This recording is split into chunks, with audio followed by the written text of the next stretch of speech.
Hello friends, எல்லாருக்கும் வணக்கம். இன்னைக்கு நான் வந்து பர்சனலாக யூஸ் பண்ணுற வந்து ஃபியூச்சர் ஹெட்ஜ் ஸ்ட்ராட்டஜி. இது நிஃப்டியில் யூஸ் பண்ணுறது. நிஃப்டி கால் ஃபியூச்சரில் எடுக்கிறது ஹெட்ஜோட. இது வந்து ஆல்கோலே நான் போட்டு எடுத்திருக்கேன், மேனுவலாகவும் எடுக்கிறேன். இந்த ஸ்ட்ராட்டஜி தான் இப்போ ரிவீல் பண்ண போகிறேன்.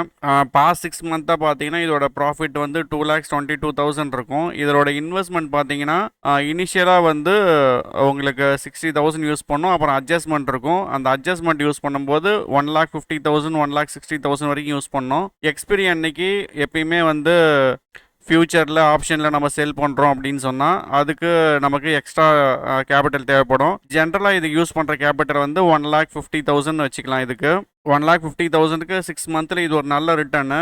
இந்த ஸ்ட்ராட்டஜி தான் நான் இப்போ ஃபுல்லாக நான் ரிவீல் பண்ணுறேன். எப்படி செட்டப் பண்ணுறதுன்னு எல்லாத்தையும் நான் இப்போ காமிக்கிறேன். வீடியோ ஃபுல்லாக பாருங்கள். அப்போ தான் உங்களுக்கு ஸ்கிப் பண்ணாமல் பார்த்தா தான் உங்களுக்கு புரியும். இல்லைனா ஏதாவது நடுவில் மிஸ் பண்ணிவிடுவீங்க. இதோட வின்னிங் ப்ராபபிலிட்டி பார்த்தீங்கன்னா அரௌண்ட் 75% இருக்கும். அடுத்து ரிஸ்க் பர் ட்ரேட் வந்து 2.6%. மேக்ஸிமம் ட்ராடவுன் வந்து 22,000. அப்புறம் மேக்ஸிமம் லாஸ் 8,000, மேக்ஸிமம் ப்ராஃபிட்டும் 8,400 கிட்ட. ஆவரேஜ் ப்ராஃபிட்டும் 5,500, ஆவரேஜ் லாஸ் 5,200. இதுதான் weekly profit and loss history.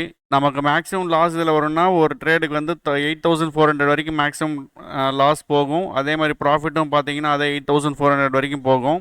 Last 3 மந்த்ஸாக பார்த்தீங்கன்னா இந்த ஸ்ட்ராட்டஜியோட ப்ராஃபிட் வந்து கொஞ்சம் கம்மியாக இருந்திருக்கும்.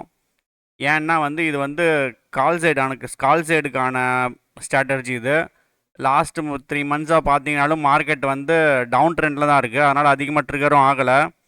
அதனால் இந்த ஸ்ட்ராட்டஜி வந்து பர்ஃபார்ம் பண்ணாதுன்னு சொல்லிட்டு விட்டுட்டு போயிடாதீங்க. மார்க்கெட் வந்து புல்லிஷில் இருக்கும்போது நல்லா சூப்பராக பர்ஃபார்ம் பண்ணோம். வாங்க இந்த ஸ்ட்ராட்டஜி எப்படி செட்டப் பண்ணுறதுன்னு பார்க்கலாம். இதில் நம்ம யூஸ் பண்ண போகிற இண்டிகேட்டர் வந்து ஒரு 3 இண்டிகேட்டர் தான். ஒன்று பொலிஞ்சர் பேண்டு வந்து 5 மினிட்ஸ் பொலிஞ்சர் பேண்டு. அடுத்து சூப்பர் ட்ரெண்டு வந்து 15 மினிட்ஸ் சூப்பர் ட்ரெண்டு. அடுத்து சிபிஆர். இந்த 3 இண்டிகேட்டர் மட்டும் தான் இப்போதைக்கு யூஸ் பண்ண போகிறோம். இதில் செட்டிங்ஸ் பார்த்துக்கோங்க. 3 மினிட்ஸ் கேண்டில், பொலிஞ்சர் பேண்ட் வந்து 5 மினிட்ஸில், சூப்பர் ட்ரெண்ட் வந்து 15 மினிட்ஸு 10,2. சிபிஆர் வந்து ஜென்ரலாக யூஸ் பண்ணுறோம். என்ட்ரி கண்டிஷன் பார்த்துக்கலாம். என்ட்ரி கண்டிஷன் வந்து கரண்ட் கேண்டில் வந்து மிடில் புலிஞ்சர் பேண்டுக்கு மேலே இருக்கணும். அடுத்து வந்து கரண்ட் கேண்டில் வந்து சூப்பர் ட்ரெண்டுக்கு மேலே இருக்கணும். அதே மாதிரி கரண்ட் கேண்டில் வந்து சிபிஆர் வந்து R1க்கு மேலே இருக்கணும். அதுக்கப்புறம் வந்து நம்மளோட ஸ்ட்ராட்டஜி வந்து மண்டே, டியூஸ்டே, வெட்னஸ்டே எடுக்காது. தேர்ஸ்டே, ஃப்ரைடே மட்டும்தான் எடுக்கும். ஏன் வெட்னஸ்டே நான் ரிமூவ் பண்ணியிருக்கேன்னு எண்டில் சொல்கிறேன். அதுக்கப்புறம் டைமும் வந்து ஒரு 120க்கு முன்னாடி, 120க்கு மேலே எடுக்காது. 120க்கு முன்னாடி தான் நம்ம இந்த ஸ்ட்ராட்டஜி ட்ரிகர் ஆகும். எக்ஸிட் கண்டிஷன் எதுவுமே பிளாங்காக தான் இருக்கும். நம்ம ஃபியூச்சரில் வந்து பை பண்ண போகிறோம். அதுவும் வந்து 40 பாயிண்ட்ஸ் ஸ்டாப் லாஸு, 75 பாயிண்ட்ஸ் வந்து டார்கெட்டோட. அதுக்கு ஹெட்ஜுக்கு வந்து OTM7 ஒன்று எடுத்திருக்கோம். OTM7 புட்டு.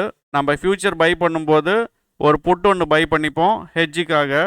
அது OTM7, OTM6, அது உங்கள் இஷ்டம். அதை நீங்கள் அதுக்கேற்ற மாதிரி எடுத்துக்கலாம். நமக்கு வந்து இந்த ஃபியூச்சர் பை வந்து ஸ்டாப் லாஸ் ஹிட் ஆச்சு அப்படின்னு சொன்னால் லெக் 1 ஆட்டோமேட்டிக்காக க்ளோஸ் ஆகிடும். அதே மாதிரி ப்ராஃபிட் ஹிட் ஆனாலும் லெக் 1 வந்து ஆட்டோமேட்டிக்காக க்ளோஸ் ஆகிடும். அந்த கண்டிஷன் தான் வச்சுருக்கோம். சப்போஸ் இதில் நமக்கு வந்து SL அடிக்குது அப்படின்னு சொன்னால் இங்கே ஒரு லாட் எடுக்கிறது வந்து செகண்ட் ட்ரிகர் ஆகிறது வந்து அட்ஜஸ்ட்மெண்ட்டுக்கு வந்து 2-2 எடுக்கும். அதுக்கு தான் ஃபஸ்ட்டு யூஸ் பண்ணுற கேபிட்டல் வந்து உங்களுக்கு அரௌண்ட் 60,000 யூஸ் பண்ணோம். செகண்ட் டைம் வந்து அட்ஜஸ்ட்மெண்ட் எடுக்கிறதுக்கு வந்து 1,50,000லேருந்து 1,60,000 வரைக்கும் யூஸ் பண்ணோம். செகண்ட் அட்ஜஸ்ட்மெண்ட்டுக்கு வந்து நம்ம ஃபியூச்சர் வந்து செல் பண்ணோம். இப்போ ஃபஸ்ட்டு நம்ம வந்து பை பண்ணது வந்து ஸ்டாப் லாஸ் அடிச்சிருச்சு. சில டைம் நமக்கு வந்து நிறையா பார்த்துருப்போம். சப்போஸ் நமக்கு வந்து ட்ரிகர் ஆகிட்டு மேலே போயிட்டு அங்கேருந்து திரும்ப ரிவர்ஸ் ஆகுது மார்க்கெட் அப்படின்னு சொன்னால் நமக்கு கொஞ்ச நேரத்தில் வந்து நம்மளுக்கு ஆப்போசிட் டைரக்ஷனில் எடுக்க ஆரம்பிச்சிடும். அந்த ஆப்போசிட் டைரக்ஷனில் வந்து 2 லாட் OTM7 வந்து கால் சைடு பை ஆகிடும். அதே மாதிரி வந்து ஃபியூச்சர் 2 லாட் வந்து செல் ஆகிடும். அதுக்கோட ஸ்டாப் லாஸ் பார்த்தீங்கன்னா 35 பாயிண்ட்டு. ஏற்கனவே 40 பாயிண்ட் இருந்திருக்கும். அதோட டார்கெட்டும் 75 பாயிண்ட்டு. ஒன்று நமக்கு ஸ்டாப் லாஸ் ஹிட் ஆனாலும் ப்ராஃபிட் ஹிட் ஆனாலும் லெக் 3 க்ளோஸ் ஆகிடும். அந்த செட்டப் தான் இதில் வச்சுருக்கேன். ஒரு நாளைக்கு மேக்ஸிமம் 2 ட்ரேடு தான். இதில் நம்ம பேக் டெஸ்ட் ரன் பண்ணும்போது உங்களுக்கு இந்த ரிசல்ட் தான் வரும். இது லாஸ்ட் 6 மந்தோட பேக் டெஸ்ட்டு. இதில் ஸ்லிப்பேஜ் கேட்காதீங்க. ஸ்லிப்பேஜ் நம்ம வந்து 0.25 அப்படின்னு மென்ஷன் பண்ணாலும் 0.25 into 25,000 போட்டிங்கன்னா அரௌண்ட் 6,000 பாயிண்ட் கிட்ட போயிடும். அதனால் ஸ்லிப்பேஜ் இதில் செட் ஆகாது. சில ஸ்லிப்பேஜ் இருக்கும் தான், அதை நம்ம மேனேஜ் பண்ணி தான் ஆகணும். உங்களுக்கு ஸ்லிப்பேஜ் ப்ராப்ளமாக இருந்ததுன்னா நீங்கள் இதை வந்து மேனுவலாக ட்ரேட் பண்ணிக்கலாம். பாஸ்ட் 6 மந்த்தாக நான் யூஸ் பண்ணிட்டு இருக்கேன்.